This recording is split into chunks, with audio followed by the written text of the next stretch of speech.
Students, मेरे YouTube channel पर आपका स्वागत है। आज हम आपकी केमिस्ट्री बुक का ऑर्गेनिक पोर्शन का चैप्टर शुरू करने जा रहे हैं। 10th chapter halogen derivatives. 4 marks के क्वेश्चन इस चैप्टर में से आपके एग्जाम में पूछे जाएंगे। सबसे पहले हम देखते हैं कि इस चैप्टर में हमें कौन कौन से पॉइंट्स स्टडी करने हैं। पहला है हैलो एल्कीन्स, इनका वर्गीकरण, इनका नामकरण, CX बंध की प्रवृत्ति, विरचन की विधियां और भौतिक और रासायनिक गुण इस चैप्टर में हम पढ़ेंगे। सेकंड टॉपिक हम लेंगे डाई हैलोजन डेरिवेटिव्स, इनके प्रकार, विरचन की विधियां, भौतिक और रासायनिक गुणधर्म। थर्ड पॉइंट है इस चैप्टर का ट्राई हैलोजन डेरिवेटिव्स। नेक्स्ट है कार्बन टेट्राक्लोराइड और नेक्स्ट पॉइंट है हैलो एरिन्स। हैलो एरिन्स में भी हम CX बंध की प्रवृत्ति, विरचन की विधियां, भौतिक और रासायनिक गुणधर्म पढ़ेंगे। और नेक्स्ट हम कुछ कंपाउंड स्टडी करेंगे, इनके बनाने की विधियां और इनके उपयोग। कौन कौन से कंपाउंड हमें स्टडी करने हैं? फ्रीऑन्स, DDT एंड BSC। आज के इस वीडियो में हम हैलोजन डेरिवेटिव्स का इंट्रोडक्शन, इनका UPSC नॉमेनक्लेचर, इनका क्लासिफिकेशन और CX बंध की प्रवृत्ति को पढ़ेंगे। So let's start today's topic. First हमारा पॉइंट है हाइड्रोकार्बन्स। हाइड्रोकार्बन्स किसको कहते हैं? आप जानते हो, 11th में पढ़ चुके हो। वे यौगिक जो केवल हाइड्रोजन और कार्बन से मिलकर बने होते हैं उन्हें हाइड्रोकार्बन कहते हैं। हैलोजन डेरिवेटिव्स किसको कहते हैं? किसी हाइड्रोकार्बन के एक या अधिक हाइड्रोजन परमाणु को हैलोजन परमाणु से विस्थापित करने पर प्राप्त यौगिक हैलोजन व्युत्पन्न कहलाते हैं। फर्स्ट हमें इस चैप्टर में स्टडी करने हैं हैलो एल्कीन्स। तो हैलो एल्कीन्स या एल्किल हैलाइड्स किसको कहते हैं? किसी संतृप्त हाइड्रोकार्बन दैट मीन्स ऐसे कंपाउंड जिसमें carbon carbon single bond present हो। संतृप्त हाइड्रोकार्बन के एक या अधिक हाइड्रोजन परमाणु को किसी हैलोजन परमाणु से विस्थापित करने पर प्राप्त यौगिक हैलो एल्कीन्स कहलाते हैं। फॉर एग्जाम्पल RH, ये तो है हमारा एल्कीन, इसका एक हाइड्रोजन हट जाएगा, उसकी जगह हैलोजन आ जाता है, तो प्राप्त यौगिक कौन से हैं? RH, ये कहलाते हैं हैलो एल्कीन्स। सामान्य सूत्र क्या होगा इनका? CnH2n+1X या RX। R यहाँ पर है हमारा एल्किल ग्रुप और X है यहाँ पर हैलोजन परमाणु। हैलोजन परमाणु 4 टाइप्स के हो सकते हैं, FCl, Br या I। इनमें से कोई भी हैलोजन एटम्स इन कंपाउंड्स में उपस्थित हो सकता है। N का मान 1, 2, 3 एटसेट्रा हो सकता है। फॉर एग्जाम्पल, यदि N बराबर हम रखते हैं 1, तो इस सूत्र से हमें एक फॉर्मूला मिल सकता है CH3Cl। हैलोजन हमने ले लिया है, यहाँ पर मान लिया क्लोराइड। सेकंड है N=2 रखा तो हमें यौगिक मिलेगा C2H5। हैलोजन हम कोई भी ले सकते हैं, जैसे हमने यहाँ पर Br लिया है। नेक्स्ट हम पढ़ेंगे nomenclature of hello alkenes. Hello alkenes का सामान्य नाम एल्किल हैलाइड के रूप में लिखा जाता है। फॉर एग्जाम्पल, अगर हम इन कंपाउंड्स का नाम लिखें एल्किल हैलाइड के रूप में तो क्या नाम हो जाएगा? मैथिल क्लोराइड। इसका नाम क्या हो जाएगा? Ethyl bromide. ये तो इनके सामान्य नाम या रूट नाम। अब हम पढ़ेंगे IUPAC nomenclature of hello alkenes. IUPAC nomenclature आप 11th क्लास में पढ़ चुके हैं, यहाँ केवल शॉर्ट में डिस्कस किया है। IUPAC नाम लिखते हैं तो सबसे पहले हम क्या करते हैं? सर्वाधिक लंबी कार्बन श्रृंखला का चयन करते हैं। उसके बाद हम करेंगे नंबरिंग उस सिरे से करते हैं जहाँ से हैलोजन परमाणु को न्यूनतम अंक मिले, यानी उस सिरे से करेंगे जहाँ से हैलोजन परमाणु पास में हो। नाम लिखते समय हैलोजन परमाणु का पूर्व लग्न प्रयुक्त होता है। यदि F उपस्थित है तो नाम के आगे लगाएंगे फ्लोरो। यदि Cl है तो पूर्व लग्न लिखेंगे क्लोरो, Br है तो ब्रोमो, I है तो आयोडो। यदि एक ही हैलोजन परमाणु एक से अधिक बार उपस्थित है तो हम यूज करेंगे डाई, ट्राई, टेट्रा एटसेट्रा। यदि भिन्न भिन्न हैलोजन परमाणु उपस्थित हैं तो नंबरिंग और उनका नाम अल्फ़ाबेटिकल ऑर्डर में लिखा जाएगा। यहाँ हमने एक टेबल में कुछ एग्जाम्पल्स लिए हैं, उनके रूट नाम और उनके IUPAC नाम लिखे हैं। सीधे एग्जाम्पल्स। पहला है CH3Cl। नाम क्या हो जाएगा, रूट नाम लिखेंगे तो मैथिल क्लोराइड एल्किल हैलाइड के रूप में लिखना है। IUPAC नाम लिखेंगे तो Cl है तो पूर्व लगने लगेगा क्लोरो, और एक कार्बन वाला एल्कीन होता है मैथीन, तो नाम हो जाएगा कंपाउंड का क्लोरोमैथीन। सेकंड है CH3CH2Br, रूट नाम हो जाएगा इसका एथिल ब्रोमाइड। IUPAC नाम क्या हो जाएगा, Br के लिए पूर्व लग्न लगाया हमने ब्रोमो, और 2 कार्बन वाला एल्केन होता है एथीन, तो नाम हो जाएगा ब्रोमो एथीन। नेक्स्ट है CH3CH2CH2I, रूट नाम क्या हो जाएगा इसका एन प्रोपिल आयोडाइड। IUPAC नाम लिखेंगे, सबसे लंबी कार्बन श्रृंखला ली हमने, नंबरिंग की, 1 नंबर कार्बन पर आयोडीन उपस्थित है तो 1 आयोडो, और 3 कार्बन की श्रृंखला है तो नाम क्या हो जाएगा 1 आयोडो प्रोपेन। नेक्स्ट हमारा कंपाउंड लिया है, इसका रूट नाम क्या हो जाएगा, आइसोप्रोपिल ग्रुप दिख रहा है हमें तो आइसोप्रोपिल क्लोराइड।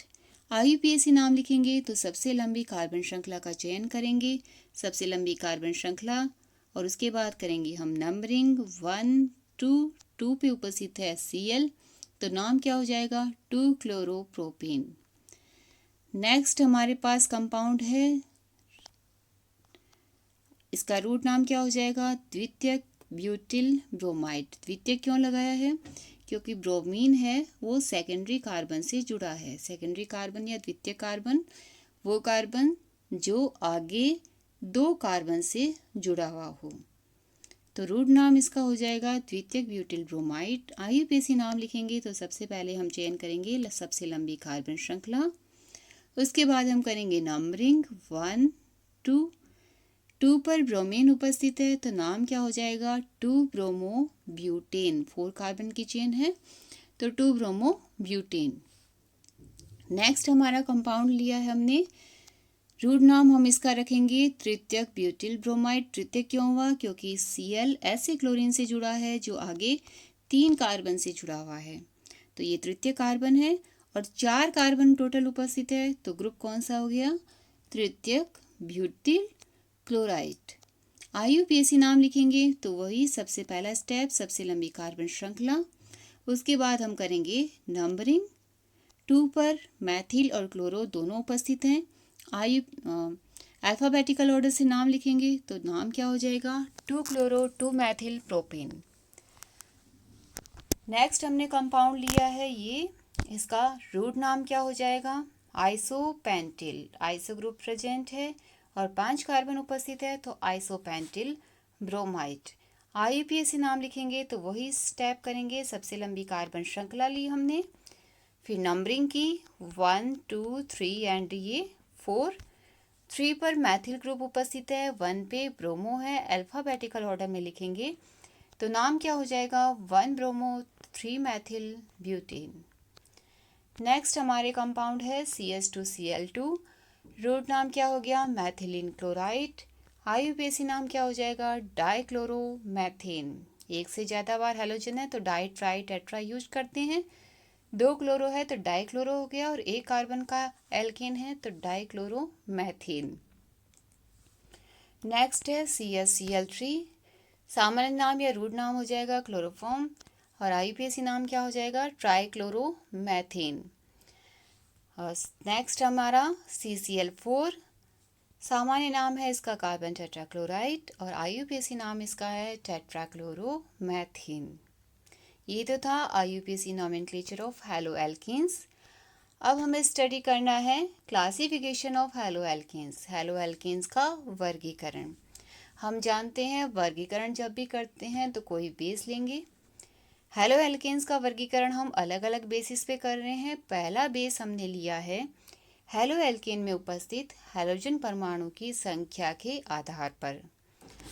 संख्या के आधार पर कितने प्रकार होंगे, mono di tri tetra hello derivatives हो सकते हैं। मोनो हैलो एल्केन्स किसको कहेंगे, जिसमें एक हैलोजन परमाणु उपस्थित है, for example CH3Cl C2H5Br etcetera. जहाँ पर एक हैलोजन उपस्थित है तो उसे हम कहेंगे मोनो हैलो एल्केन्स। यदि 2 हैलोजन परमाणु उपस्थित हैं तो हम कहेंगे di halo alkanes. See the example, CH2Cl2, Br, नाम क्या हो जाएगा इसका, 1,2 डाइब्रोमो एथीन। नेक्स्ट है ट्राई हेलो एल्केन्स, जिसमें 3 हैलोजन परमाणु उपस्थित हैं। For example CHCl3, CHI3, and इसका नाम क्या हो जाएगा, 1,2,3 ट्राइक्लोरोप्रोपेन। नेक्स्ट है टेट्रा हेलो एल्केन्स, जिसमें 4 हैलोजन एटम उपस्थित होते हैं। For example carbon tetra chloride. Next हमारा क्लासिफिकेशन है, मोनो एल्केन्स को हैलोजन परमाणु से जुड़े कार्बन परमाणु के आधार पर 3 भागों में बांटते हैं। जो हैलोजन परमाणु है हमारा, वो किस प्रकार के कार्बन से जुड़ा हुआ है उसके आधार पर वर्गीकरण। पहला होगा प्राथमिक एल्किल हैलाइड्स। प्राथमिक एल्किल हैलाइड किसे कहेंगे, इसमें हैलोजन परमाणु प्राथमिक कार्बन परमाणु यानी 1 डिग्री कार्बन एटम से जुड़ा हुआ होता है। 1 डिग्री कार्बन कौन सा होगा, जो आगे एक कार्बन से जुड़ा हुआ हो। सी द एग्जाम्पल, CH3CH2Cl, यहाँ पर क्लोरीन इस 1 डिग्री कार्बन से जुड़ा हुआ है, तो ऐसे एल्किल हैलाइड कहलाते हैं 1 डिग्री एल्किल हैलाइड्स। नेक्स्ट है द्वितीयक एल्किल हैलाइड्स या सेकेंडरी एल्किल हैलाइड्स। इसमें हैलोजन परमाणु द्वितीय कार्बन परमाणु 2 डिग्री कार्बन एटम से जुड़ा हुआ होगा। 2 डिग्री कार्बन एटम कौन सा, जो आगे 2 कार्बन से जुड़ा हुआ हो। सी द एग्जाम्पल 2-क्लोरोप्रोपेन, यहाँ पर Cl हमारे इस कार्बन से जुड़ा हुआ है, जो कैसा कार्बन है, 2 डिग्री कार्बन।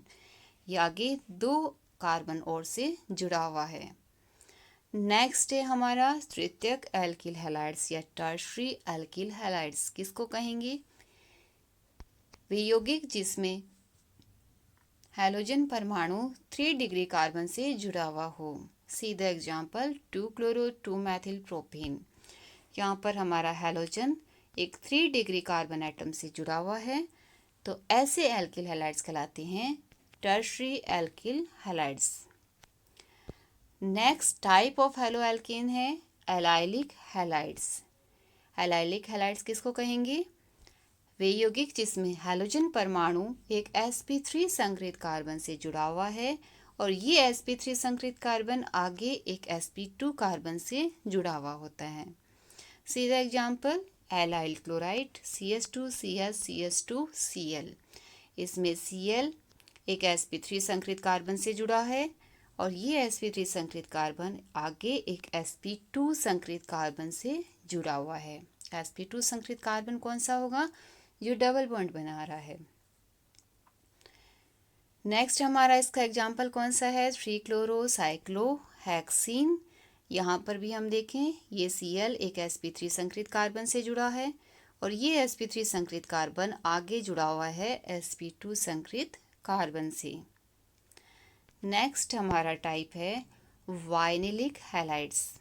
वाइनिलिक हैलाइड्स कौन से होंगे, जिनमें हैलोजन परमाणु डायरेक्ट sp2 संकरित कार्बन से जुड़ा होता है। एलाइलिक में क्या था, हैलोजन परमाणु एक sp3 संकरित से जुड़ा था जो आगे sp2 संकरित से जुड़ा था।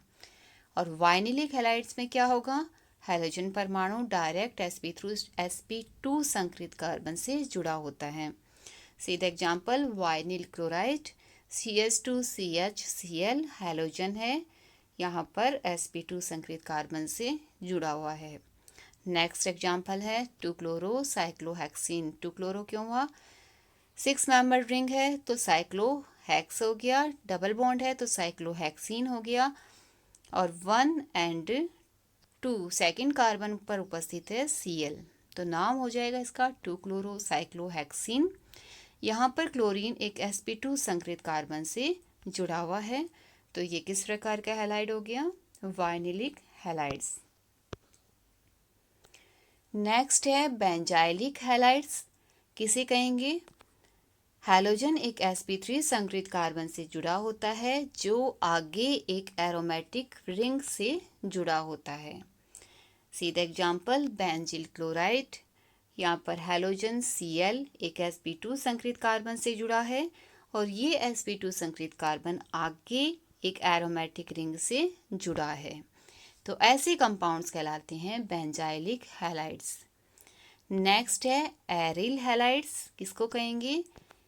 हैलोजन परमाणु डायरेक्टली एक एरोमेटिक रिंग से जुड़ा हुआ है। फॉर एग्जांपल क्लोरोबेंजीन, इसमें halogen atom direct benzene ring से जुड़ा हुआ है। ऐसे कंपाउंड्स को हम एरिल हैलाइड्स या हैलो एरिन्स कहते हैं। इनको दिखाते हैं हम ArX से, जहाँ पर Ar है एक एरोमेटिक रिंग या एरोमेटिक कंपाउंड और X यहाँ पर है हैलोजन।